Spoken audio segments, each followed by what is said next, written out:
नमस्कार प्रोग्रामर्स, एक बार फिर से स्वागत है। तो प्रीवियस वीडियो में हमने मोस्ट ऑफ द हमारे प्रोजेक्ट का काम कर लिया है और वहाँ पर एक छोटी सी चीज़ मैंने आपके लिए छोड़ी थी कि जब हम ट्रांजैक्शन पेज पर वर्क कर रहे थे तो वहाँ पर नोट वाला जो एरिया है वहाँ पर मैंने आपके लिए काम छोड़ा था। और मैंने काम क्या छोड़ा था, चलिए देख लेते हैं एक बार पहले उसको। कि यहाँ पर जो नोट वाला एरिया है, यहाँ पर अगर एम्प्टी है तो यहाँ पर या तो डैश आ जाए या नो नोट करके लिखा हुआ आ जाए। तो चलो पहले हम इसको करके देखते हैं और मुझे उम्मीद है कि आप में से कुछ लोगों ने इसको ट्राई किया होगा करने का, कुछ लोगों से हुआ होगा और कुछ लोगों से जिनसे नहीं हुआ है। चलिए हम इसको करके देखते हैं। तो टर्नरी ऑपरेटर का ही यूज करना था। यहाँ पर पेमेंट मोड में हमको नोट लिख लेना है और यहाँ पर जो चैलेंज रहा होगा वो क्या रहा होगा कि अगर नोट इक्वल टू एम्प्टी मतलब कि नल है तो के केस में हम क्या करें।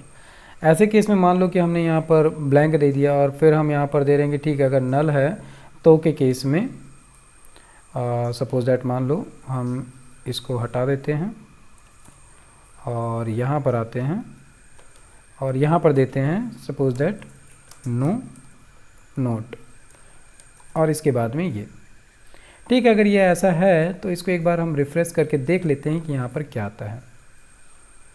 दिख रहा है आपको, नो नोट आ गया। दैट मीन्स कि जब इसको क्या कहते हैं टेबल के अंदर नोट नहीं मिला तो इसने ऐसा दिया। चलो इसको हम क्रॉस चेक भी करते हैं। क्रॉस चेक करेंगे कैसे? अभी हमने जो ट्रांजैक्शन यहाँ पर ओपन कर रखा है वो है SJ, लास्ट में है 79 मतलब कि ये वाला।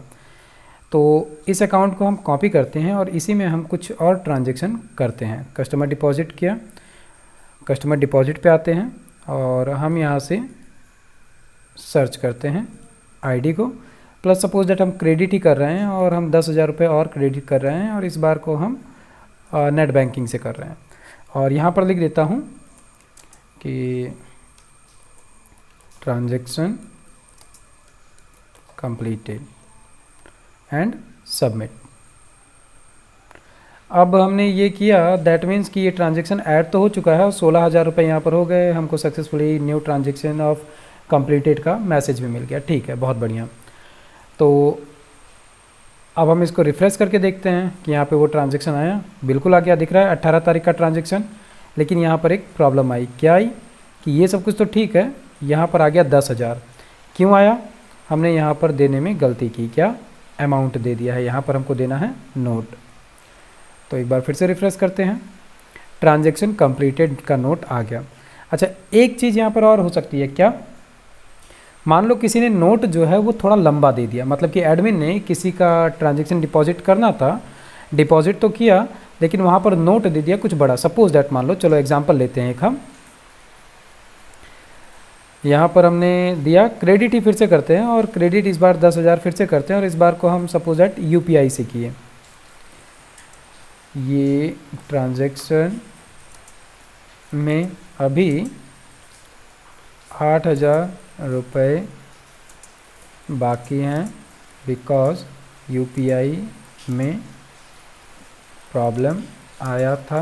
सो अभी ये पैसे मैंने कैश में कस्टमर से ले लिए हैं।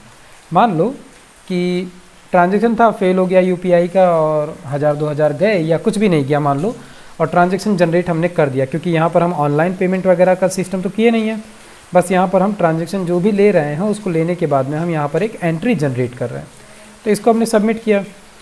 यहाँ पे ध्यान क्या रखना है, नोट हमने बहुत बड़ा दिया है तो नोट हो ही गया है। इसको एक बार हम रिफ्रेश करते हैं। ये आई प्रॉब्लम, ये आई हमारे लिए प्रॉब्लम और यही थोड़ा सा था कि ये प्रॉब्लम आ सकती है। अब इस प्रॉब्लम के लिए हम करेंगे क्या, इंस्पेक्ट एलिमेंट को ऑन करते हैं और देखते हैं कि इसके लिए हम क्या कर सकते हैं। क्योंकि ये जो प्रॉब्लम आई है इसके लिए एक तो हम क्या कर सकते हैं, टेबल रिस्पॉन्सिव एक होता है, हम उसका यूज कर सकते हैं। तो सबसे पहले हम क्या करते हैं, टेबल रिस्पॉन्सिव का यूज करते हैं। याद रहे बोट स्टेप 4 जो है उसमें टेबल रिस्पॉन्सिव के लिए जो टेबल वाला कंटेंट होता था उसके बाहर हमको यूज करना होता है एक नए ड्यू में टेबल रिस्पॉन्सिव की क्लास। एक सेकंड, लाइट चली गई। ओके,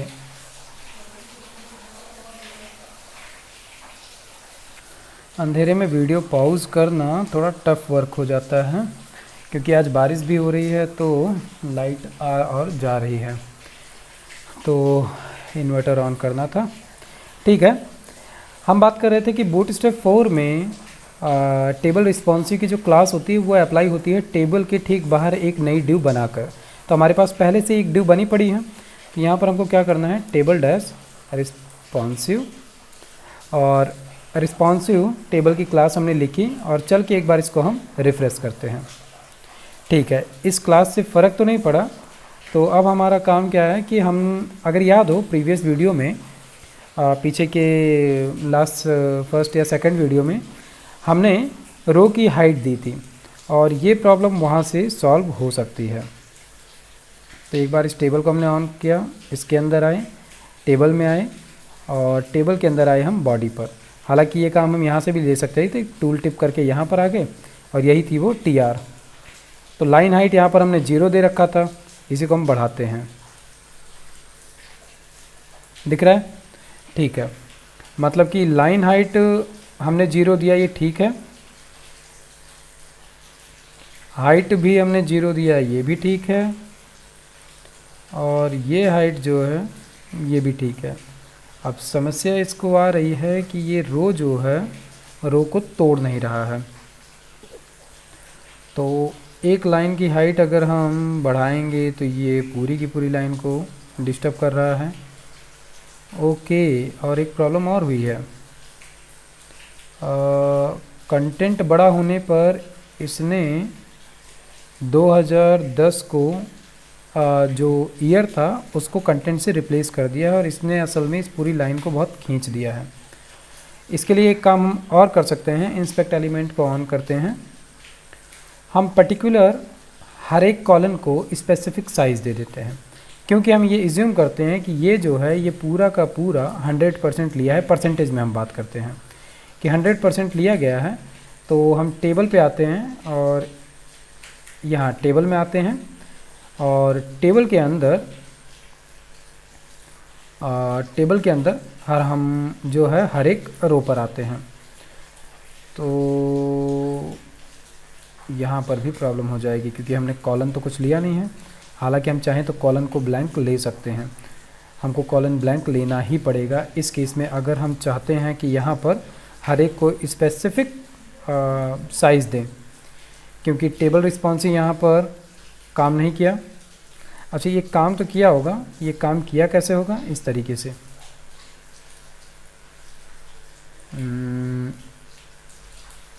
कुछ तो दिक्कत है। ये फिर से वही वाली प्रॉब्लम हुई जो अभी पीछे हो रही थी कि टेबल रिस्पॉन्सिव की क्लास हमने लगा दी और इसके बावजूद भी ये काम नहीं कर रहा है।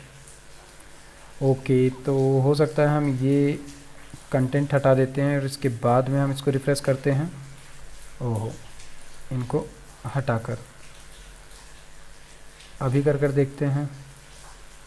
टेबल रिस्पॉन्सिव इसने नहीं लिया है। एक मिनट, इसको हम चेक कर सकते हैं यहाँ से। टेबल रिस्पॉन्सिव के लिए हमने क्लिक किया, टेबल रिस्पॉन्सिव वाली क्लास तो कॉल हुई है, मतलब कि टेबल रिस्पॉन्सिव की क्लास चली ज़रूर है। इसने विड्थ जो है वो 100% लिया है, ओवरफ्लो x रखा है, ठीक है, और ये वेबकिट ओवरफ्लो स्क्रॉलिंग ठीक है, सब कुछ ठीक है। तो उस क्लास में दिक्कत नहीं हुई है। अब सवाल ये उठता है कि इस सिचुएशन से निकलने के लिए हम क्या करें, क्योंकि ये ट्रांजैक्शन में जो कंटेंट है उसको ये ओवरराइट कर रहा है। तो इसको थोड़ा सा सोचना पड़ेगा। आप भी सोचिए कि इसमें क्या करते हैं। यहाँ पर आप अलग अलग यूज करके देखिए क्या CSS को, और ट्राई करिए, कमेंट करिए मुझे कि आपका सॉल्यूशन क्या रहा, और बाकी हम इसको यहाँ पर सॉल्व करके देखते हैं। सबसे पहले हम कोड में चलते हैं और जो हमने कहाँ है, पासबुक ट्रांजैक्शन में ही है, ठीक है। इस वाले कोड को हम अनकमेंट करते हैं जो हमने टेबल का हेड बनाया था, और टेबल के हेड में हम सिंपली करेंगे क्या कि जो हमने हेड बनाया था इसके अंदर का कंटेंट तो हम हटा देते हैं, मतलब ये जो हमने कंटेंट बनाया था इस कंटेंट को हम यहाँ से हटा देते हैं, सो दैट कि इसका मतलब ये होगा कि ये ब्लैंक है, ठीक है। हमें फोकस करना है इस TH पे, TR के अंदर जो है। तो इसके लिए हम यहाँ पर कोड लिखते हैं कि T हेड के अंदर जब हम आएंगे तो हमको मिलेगा TR, और TR के अंदर हमको लगाना है कोड TH पर। दैट्स इट, बस इतना। और इसके बाद में यहाँ पर मान लो कि हमको लगाना है विड्थ, और विड्थ जो है थोड़ी सी दिक्कत होने वाली है। इसको हम यहाँ पर ना लगाकर हम इसको अभी के लिए कमेंट कर देते हैं। हम ऐसा करते हैं, हमने इसको ऑन कर ही लिया है, चलो हम चलते हैं कोड पर। यहाँ पर एक बार रिफ़्रेश करते हैं, क्योंकि हर एक कॉलम को हमें अलग अलग विड्थ देनी है। तो टी हेड देखो यहाँ पर आ चुका है, टी हेड के अंदर टी आर में आते हैं तो ये हमारे सभी हेड आ चुके हैं। अब जैसे ये है पहला हेड, तो इसको हमें विड्थ में देना है। याद रहे हम इसको 100% मानकर चलते हैं। तो विड्थ हमने लिया, विड्थ लेने के बाद में यहाँ पर अगर हम चाहें तो इनमें से कोई एक हम करके देख सकते हैं, इनसे कोई फ़र्क नहीं पड़ रहा है, ठीक है। तो मान लो हमने इसको लिया 5% विड्थ, इतने से काम नहीं चलने वाला है, हम इसको थोड़ा सा बड़ा करते हैं। 15% से काम बन गया, 15% इसके लिए हमने अलॉट कर दिया कि डेट के लिए हम 15% लेंगे, ठीक है। तो ये हम इनलाइन CSS लिखे हैं, दैट मीन्स कि इसको हम क्या करेंगे, यहाँ पर इनलाइन CSS में लिखेंगे। स्टाइल लिखे, विड्थ लिया हमने और इसको हमने दे दिया 15%, काम ख़त्म इसका, ठीक है। उसी तरीके से हम दूसरा लेते हैं और इसकी हम विड्थ देते हैं, हम इसको देते हैं 25%। सबसे ज़्यादा विड्थ हमको देनी है इसी को, तो इसको हम देते हैं, कितना दे सकते हैं, 15 में अगर हम सभी को रखते हैं तो भी बहुत ज़्यादा नहीं दे सकते, इसको हम इतना देते हैं, मतलब 55% हम इसको दे देते हैं। या फिर हम 55 की जगह इसको देते हैं 50% दें इसको, क्योंकि 15% हमने दिया है डेट को, उतना ही 10% हम दे देंगे इन तीनों को। तो 10 30% वो हो जाएगा, 40 5 45, 55% हम इसको दे सकते हैं, ठीक है। 55% हमने इसको दे दिया, तो हमने लिया स्टाइल, विड्थ, और यहाँ पर हमने दे दिया 55% इसको। और ये जो बचे इन तीनों को हम दे देते हैं, कितना देंगे, 10%। तो सब मिलाकर क्या हो जाएगा, स्टाइल, विड्थ, और हमने दे दिया 10%, ठीक। टोटल मिलाकर कितना हो जाएगा, 100%। तो एक बार हम इसको रिफ्रेश करते हैं। अभी हालांकि बहुत ज़्यादा फ़र्क नहीं पड़ेगा, रीज़न ये है कि हमने ये सभी को विड्थ तो दे दिया है, लेकिन अब सवाल उठता है कि इनकी हाइट का। तो अब हमें स्पेशली रो की हाइट को ठीक करना है। तो ये ठीक होगा कैसे, अब अगर हम रो पर आते हैं, एक मिनट, टी हेड हमको बंद किए, टी बॉडी पर आते हैं और टी आर पे आते हैं, यही थी हाइट। इसको हम पिक्सल की जगह पर लेते हैं परसेंटेज में, इसको भी हम करते हैं परसेंटेज में, और इसको भी हमने किया परसेंटेज में, ठीक है। और यहाँ से हम इसके परसेंटेज को बढ़ाते हैं।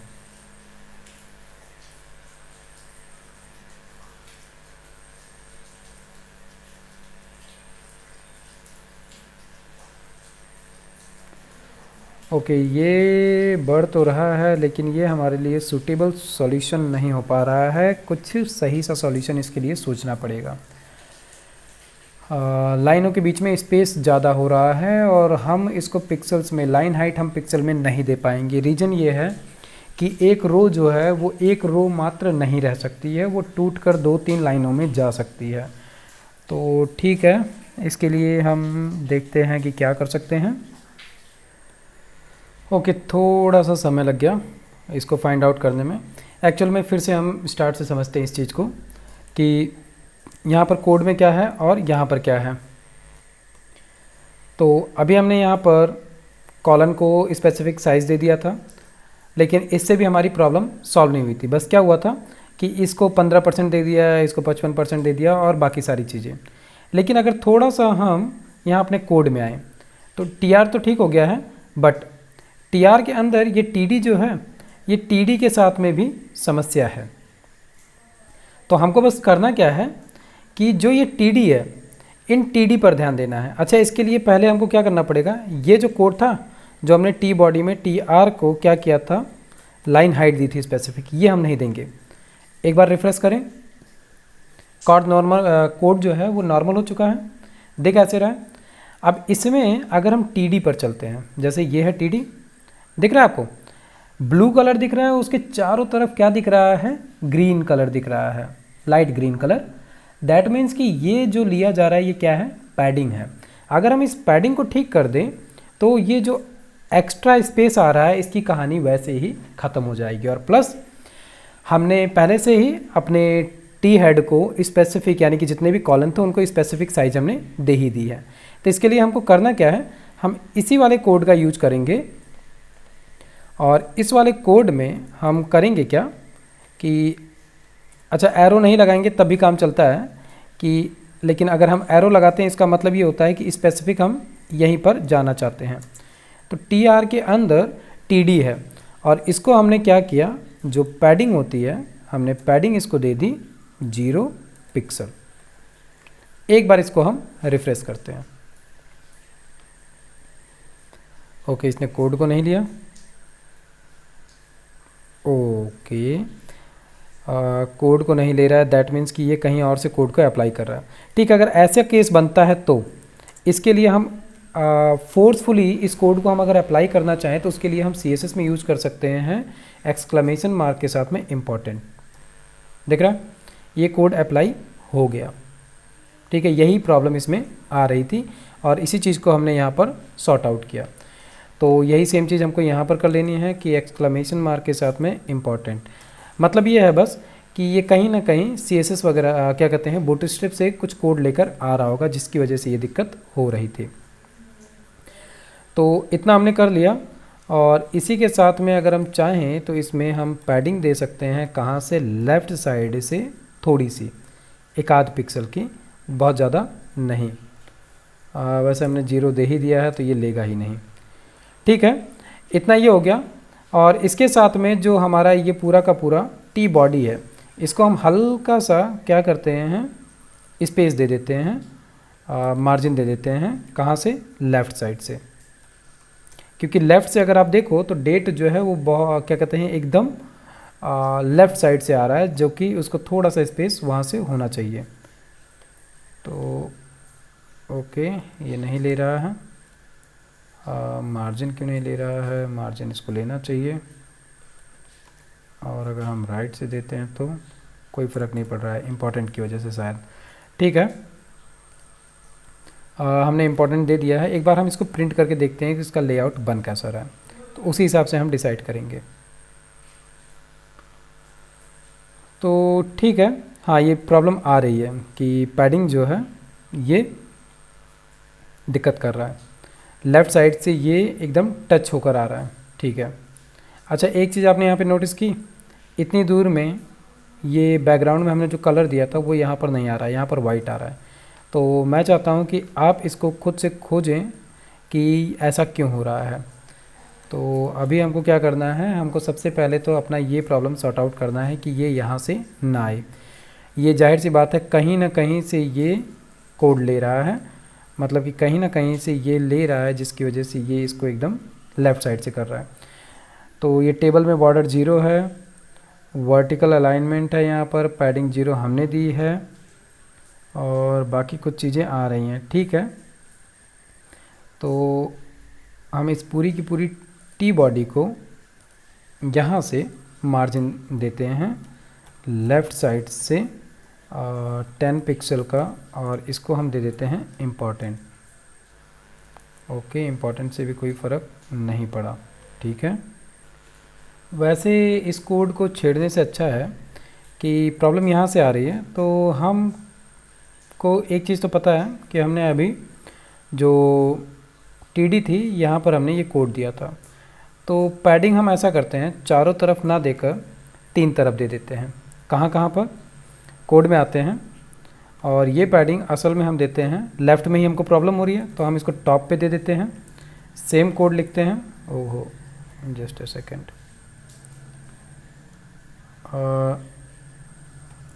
सेम कोड लिखते हैं 3 जगह के लिए, और ये 3 जगह कहाँ है, टॉप हो गया, राइट हो गया, और इसी तरीके से एक हो गया बॉटम।